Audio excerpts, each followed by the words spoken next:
एक बार की बात है। एक चालाक बिल्ली रहती थी। उसका नाम था चंपक।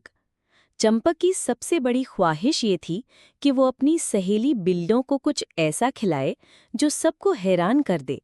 मगर मसला ये था कि बिल्लियों को हमेशा दूध और मछली ही मिलती थी। सब दोस्त उकता गए थे। एक दिन चंपक ने दूर से एक हाथी को देखा। हाथी आराम से पेड़ के नीचे बैठा केले खा रहा था।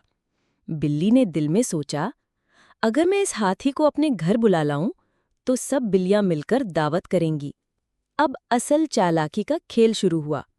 बिल्ली हाथी के पास गई और बोली, अरे जनाब, आप तो बड़े और अजीम हैं।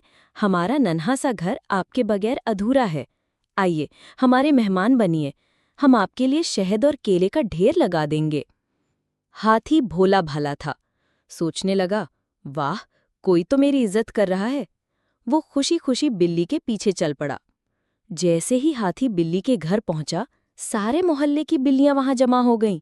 उन्होंने हाथी के लिए केले, दूध, मछली और यहाँ तक कि घास का भी इंतजाम कर रखा था। बिल्लियां तालियां बजाकर बोली, वाह चंपक, तुमने तो कमाल कर दिया। आज तो हमारी सबसे बड़ी दावत है।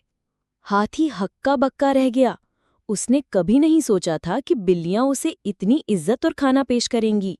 यूं सबने मिलकर खाया, हंसी खुशी की महफिल लगी और वो दिन बिल्लियों की सबसे यादगार दावत बन गया।